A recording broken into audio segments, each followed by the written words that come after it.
A high-pitched cry for help by problematic _Lana on AO3. Chapter 17. Playdate. Izuku had received his first ever invitation for a playdate. Such exciting news did not go undercover. The playdate was at a nearby park, where no one bothered to go. It was Thursday morning, when all the adults decided to reunite in said park. Nomori was the one to actually set the day and place, fully aware of how empty the park would be. Sensei had promised to take his younger brother and some snacks that Izuku would be able to eat. Mike and Shouta would take little Izuku and plenty of things to ride on, as the brothers were also lacking in the sign language department. Mike was already so excited to see little Izuku interact with someone his age. He knew for a fact that little Ida was odd for a kid his age, but so was Izuku, so hopefully they would get along just fine. Shouta asked politely beforehand that Ida knew about the Greenie's speech impediment, so that there would be no surprises. He also asked to know a bit about the other kid, as to take something they would both enjoy to play with. Apparently, they were both the logical type, so puzzles were a must. He added a fun fact coloring book for good measure.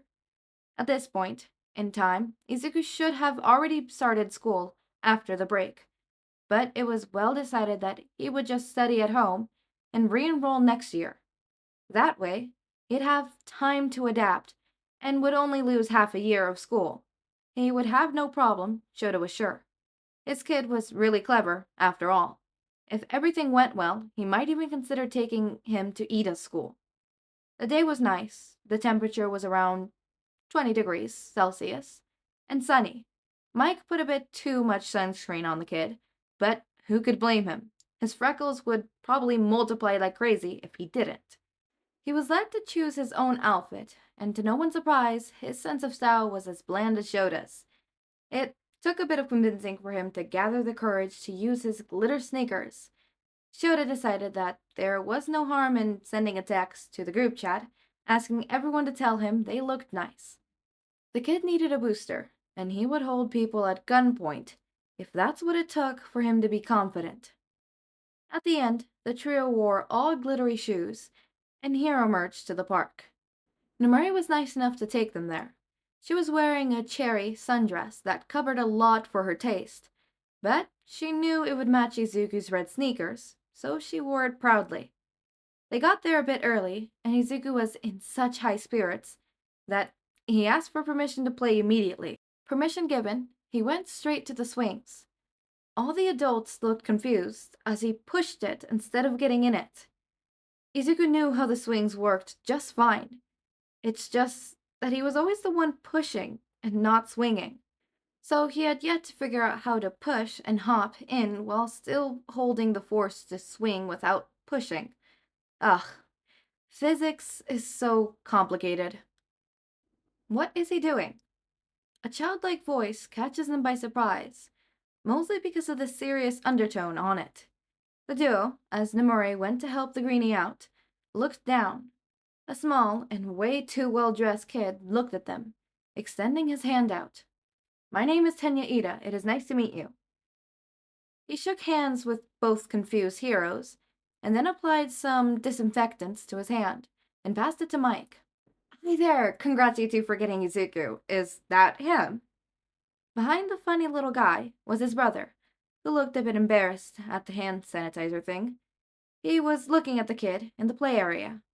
"His hair looks like a handful, huh? Real cute." "I believe those swings are designed to support kids and people under 100 pounds, said the smaller of the Ida family, looking at how somehow it was now Nomori being pushed by Izuku, barely even fitting in the kid's swing. "You ought to tell her about the safety measurements, brother." "It's okay, Tenya. She's an adult." "She could still get injured, and we lack medical supplies at the moment." The older one sighed and just indicated to him to tell her herself, which he did. The couple were still contemplating how a 6, 7-year-old were so eloquent. "Sorry about that. Sometimes I think he will be a politician," he joked, sitting next to a nearby bench. "So, how is life as a parent?" Mike let go of the squeal in his efforts to contain his excitement. Shouta just smiled warmly. "It can't possibly get any better. He really is an angel. His eyes were dreamy when talking about his baby. He's just so cute and smart. Last week, he just randomly started making origami cranes, and I took them all to the radio station. He really is adapting well, and so are we, added the hobo. He had trouble going out and interacting with people, but we are still holding hope of getting him to talk again. Tensei took the information in, grinning. We got in contact with Nezu. He will help us to shut his old school down, but we have yet to find where his biological parents are. You guys think they will try to fight for custody? Mike started to get uncomfy at that. He had yet to bring full adoption to the table, and was hoping Shouta was going for the same thing. To be honest, it was illogical to think it would be any other answer. He knew he was head over heels for the kid. Watching him behave like a father figure was just so beautiful that it made him wonder if he could have married the man any sooner, even though they're married straight out of high school. Doesn't really matter. We have an order for their arrest. Beautiful answer, really. Shouta also had to argue, seeing Hisashi be so protective of the little one, made him wish they had adopted sooner, and created a new type of love for him he couldn't even imagine existed. God, they should renew their vows, maybe. It would be adorable to have Izuku as a flower boy. Tensei moved a little to the left, the tension of how his friends were looking at each other making him feel a bit uncomfortable. For a second there, he thought they were about to go to the public bathroom to continue things there. Oh God, get a room, you two! Nomuri came back, breaking their bubble, and seeing them blush as teenagers that was caught kissing at school. I have to say, Tensei, I can't believe your little brother just lectured me. They all laughed at that, watching both kids awkwardly playing. It kind of looked as if the one with glasses talked non-stop, and the messy-haired one just listened. Every now and then, they looked at their guardians nervously. In the playing area, Ida was explaining to Izuku the process behind the creation of sand, and they were using the sandbox. Izuku was listening, of course, interested in the speech, but a bit self-aware about him not being able to talk back. It had been a long time since he was frustrated because of his lack of voice. Sometimes he really wished he could talk again, but it just felt as if his throat would shut down forever if he did. I'm sorry in advance if I'm being rude. The blue-haired kid interrupted himself. But I do understand you can talk. You just don't, right? Can I ask why?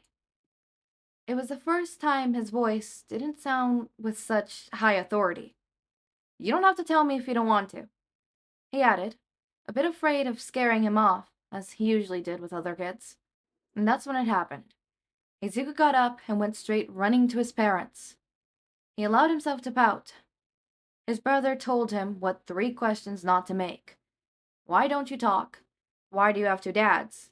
And what school do you go to? But he made one anyways.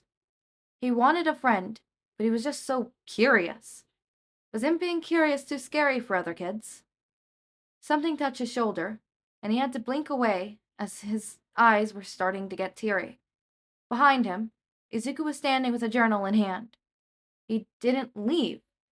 He just needed to write down to tell him. He smiled at the relief. Maybe they could still be friends. My quirk makes my voice dangerous. He read it loud and resisted the urge to correct the last character. His quirk sounded dangerous and so very interesting. 2 questions of the 3 would be taking too much of a risk, he thought. Izuku changed the page and scribbled down something. What's your quirk? And that just did the trick for bonding these 2. Together they made an entry in his journal about his brother, even using pictures as reference to draw his hero costume. Izuku loved heroes, and Tenya his brother. What a wonderful thing to have in common. Coming back from the park after lunch proved to be a task too hard for a tired 6-year-old with a full belly, but Aunt Nomuri did wonders with her lullaby in the car. Mike obviously joined the cute song as Shouta held him in his lap while he slowly fell asleep for a nap. He just had such a beautiful day in the park. He even got a friend, one that treated him so nicely too. For the first time in way too long, he relaxed completely, letting himself be washed away with sweet words and head pats. His head rested against Shota's chest. Hearing the heartbeat was so reassuring in a way. He was there. This was all real. They all loved him, and there was no dream to wake from. It was in that position that Shota's heart almost gave out. The poor man almost had a heart attack, because for the very first time, he thought he was hallucinating. It was just a second, and so very low, It was just a second, and so very low, only he was able to catch it. Izuku was humming along. Okay, see what I told you about the whole Izuku healing when it comes to... So now this is Izuku healing when it comes to two things, right? One, him healing when it comes to his voice and being able to speak. Clearly Izuku wants to speak now. Now it's just a whole of deprogramming his whole thing of not speaking, not making noise, stuff like that. And we obviously see Izuku really loving this new life that he has, and clearly Hisashi and Mike are both on the same page of wanting to... Hisashi and Mike are the same people. Jesus fucking Christ. Hisashi and Aizawa coming into the same page of wanting to adopt Izuku. Also, I'm sorry, but both of them being like, both of us being dads is making us love each other so much more, and they're looking lovingly in each other's eyes, like, get a room. Get a room. Get a room! And the way Tensei's like, his little thought of, I thought that they were about to take this to the bathroom, says everything about how they were looking at each other. And I can't. Oh my god, they're gay. They're gay. I also really love the interpretation that Tensei is very, like you know, how he is in the show, even as a kid, and that this often means that as a, what's it called? As a kid, he doesn't get much friends, or he loses friends because of his curiosity and his like demeanor and stuff like that. And I really love that Izuku's not propelled by this, because like for Izuku, his past friends happen to be Kachan. So anything other than Kachan is an upgrade, to be honest. Honestly, not saying that, you know, having a friend that's very like this is, you know, oh, that's bad. No, I can sometimes be that type of friend, if I'm being honest. The type of friend where it's like, no, this is the rule. This is the rule. But not necessarily like the actual rules. I mean, like the little rules that I put in my little head. Like, for example, I repeat, if we plan to do this, this, and this, right, in that order, we go to place A, then B, then C. We cannot switch it up on me on that day. We cannot go like, oh, let's go to place C next. No, we're doing A, B, and C. We have an itinerary. This is the thingy. We're doing this. I'm mentally prepared for that. We're doing this, right? So I can relate to Tenya in that sense. And I really hope to see more of Izuku and Tenya talking and actually being friends and stuff. And I hope like it's really cute and really nice. And obviously Izuku hummed, so Izuku's also healing in the sense of talking. So he's healing in two aspects, and also I feel like he's healing parental wise. I feel like he's probably gonna start seeing Aizawa and Hisashi as his parents, and I'm excited for that. Sorry, I'm getting distracted because I'm listening to my own podcast, but I'm like the what's it called? What are these called? The prelogue? No, not the prelogs. The premiere. There you go. And I'm looking at the comments, and Cielo just put, guys, I'm supposed to be doing homework, LOL. I'm about to put, I'm recording right now, LOL. So yeah, as always, my raindrops, make sure to eat, sleep, drink water, take your meds. Have a wonderful day or night. Link to my Discord server and socials are down in the description. Subscribe to see more of my content, and thank you so much for watching.